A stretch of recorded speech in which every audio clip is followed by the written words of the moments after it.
I'm so thankful that the Travel as a Political Act book got the Travel Book of the Year award from the Society of American Travel Writers this year, the Lowell Thomas Award, because that means that the whole industry is recognizing, to honor that book, you know, I mean, it's nice for me, but just the whole notion that travel can broaden our perspectives has been embraced by the mainstream travel industry.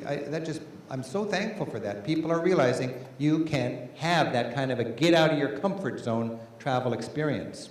One great thing about travel is you meet people you wouldn't meet otherwise. I just love it. I mean, you know, we have a great time here, but we surround ourselves with people that are a lot like us. When you go somewhere else, you're talking to people you wouldn't otherwise be talking to. It's very stimulating. It's growing. I meet more interesting people in a month in Europe than I do in the rest of the year here in the States. It doesn't have to be earth-shaking encounters. It can be just goofy little things. A little while ago in Italy, this kid was just staring at me. It's kind of rude. Finally, his dad said, "Excuse my son, he stares at American tourists." I said, "Well, what's with that?" And he said, "Well, last week we were at McDonald's and we were having our hamburger, and my son noticed the fluffy white bun, and he said, 'Dad, why do Americans have such soft bread?' And the dad told his son, 'Because Americans have no teeth.'" And, you know, I think the dad wasn't meaning anything, he was just having fun. But he confused his son, and now the son looks at Americans to see if they have teeth, so I showed him mine.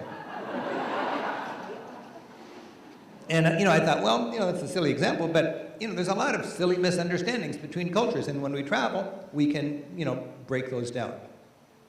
One of my favorite countries to travel anywhere is Ireland. And I think one major reason why I love Ireland so much is because in Ireland I have this sensation that I'm understanding a foreign language.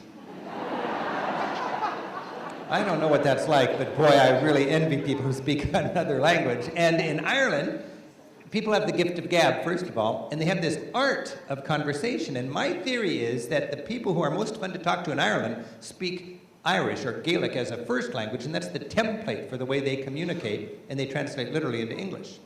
When you want to see Ireland in the extreme, you go to the west coast, places shaded green on the map, they're called Gaeltachts. Ireland, humble as that economy may be, values its traditional lifestyles to the point where they create national parks for the traditional culture, where the government subsidizes traditional lifestyles, small family farms and so on, just because they think it's important for their society to know from where they came. Not good for business, good for the fabric of that society. That sort of notion wouldn't float here. But over there, they're enthusiastic about that. They have a program where kids from the big cities can go out into the West Coast and learn a little Gaelic and learn the dances and learn the songs. I just love that. I'm so inspired by that. Way on the west coast of Ireland, when they stand on the edge of the island, look out at the Atlantic and they say, "Ah, the next parish over is Boston." I was talking to these guys, and whenever I get into a conversation with these Irish guys, forget any itinerary plans for that day. This is what travel's all about. There's no site in Ireland more interesting than talking to these two guys.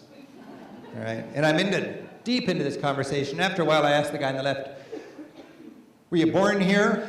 And he said, "No, it was about 5 miles down the road." A few minutes later, I asked him, "Have you lived here all your life?" And he said, "Not yet."